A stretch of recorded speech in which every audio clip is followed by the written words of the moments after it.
In this lesson, we are going to learn how to calculate the area of any triangle using anything that we are given for the triangle. We're first going to review the general area formula for triangles, which you probably already know at this point.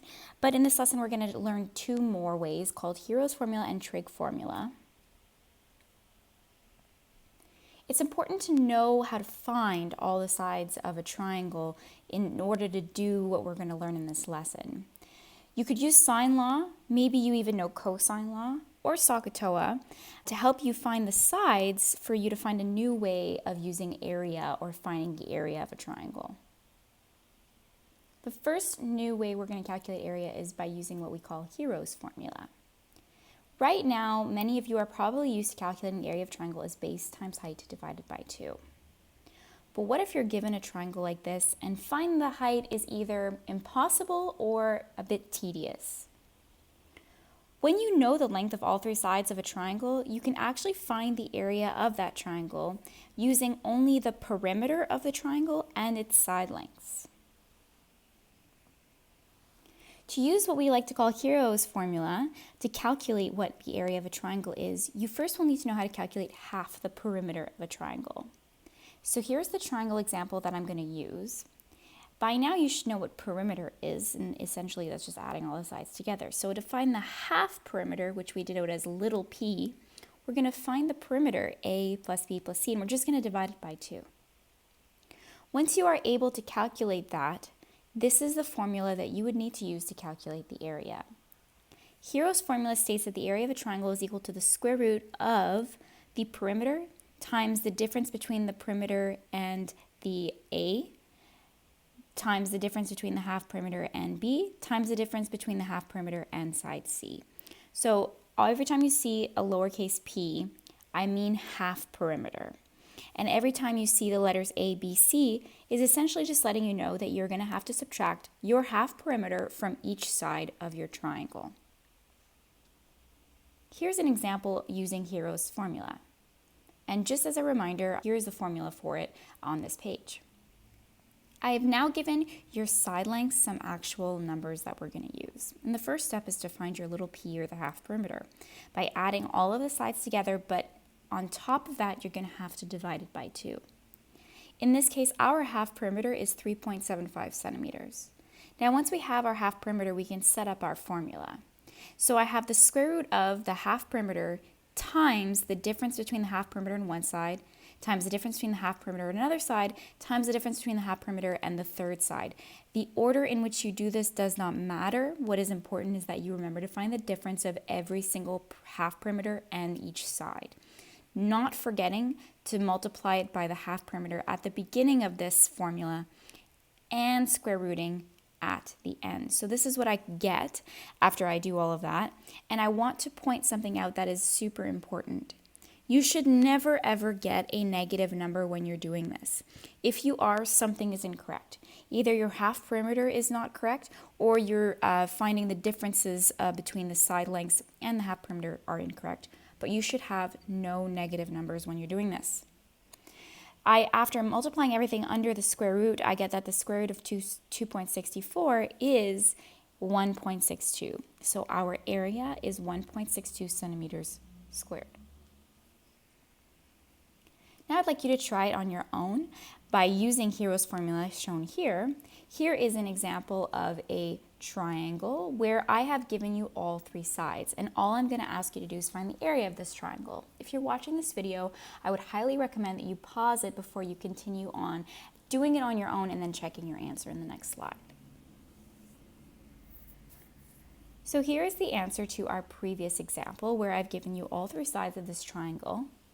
Once I set up my formula as the square root of p times p minus a times p minus b times p minus c, I have something that looks like this, where my half perimeter was found to be 9.1. So by adding all the sides together and dividing it by 2, I get my half perimeter, or little p, is 9.1. And you should remember that the square rooting, first, don't forget it, but secondly, should be done at the very end. After you've multiplied all inside the root, you get the square root of 178.04, which is equal to 13.34 centimeters squared. And remember, we are dealing with area, so putting your units squared is extremely important. The second area formula that you are going to be introduced to in this lesson is called the trigonometric or trig formula. This is another way of calculating the area of a triangle. In this case, though, you need to be given two sides and an angle that is right in between those two sides. So here's an example where A and B are the side lengths and C is the angle that lies in between A and B. The formula for area using trig formula is just the side A times the side B times the sine of that angle C divided by 2. And remember, I'm using letters, but they could change at all times. Just know that you're going to be doing the two side lengths multiplied together times the sine of the angle between them divided by 2. Here's an example, and here is the formula on the slide to help you. I have given you a triangle with two sides, 3 and 4, and the angle in between them. So I'm going to use trig formula by multiplying those two sides, 3 times 4, times the sine of the angle that I gave, which is 30 degrees, so sine of 30 divided by 2. Doing it all at once, I get that the area is equal to a very simple 3 centimeters squared. So just as a recap before we do some more examples, given a triangle that looks like this, you can use Herons' formula. The purpose of it is to find the area of a triangle, and in this case, it's when you know all the sides or when you're able to find all the sides. The formula is that A is equal to the square root of the half perimeter times the half perimeter minus one side times the half perimeter minus the second side times the half perimeter minus the third side, and P is once again the half perimeter. The other one that we learned in this lesson is called trig formula, and that we use when we want to find the area of the triangle, but we only use it when we have two sides and we know the angle between them. The formula is pretty simple. You do the two sides, A times B, say, times the sine of C divided by 2. But please do not overlook the very classic formula. If you are able to do it, go for it. Base times height divided by 2. So now we're going to put everything all together from what you should know by now for trig in order to find the area of this triangle. So I have given you nothing right now that will entail for you to use Herons or trig right now. So we're going to have to do some extra work. Of course, you are more than welcome to pause this video if you would like to try it on your own before listening to my answers. Otherwise, you can continue watching and I will let you know what I have done. So here is one thing that I decided to do, which is, of course, labeling all of my sides the way that I would if you have seen my video about Sine Law. Regardless whether we did Herons or trig, we're going to need some more things. I recognize that in this case, I need side BC to do Herons or trig, or I need angle A for trig formula. I'm going to use Sine Law to find the missing measurements that I need to use.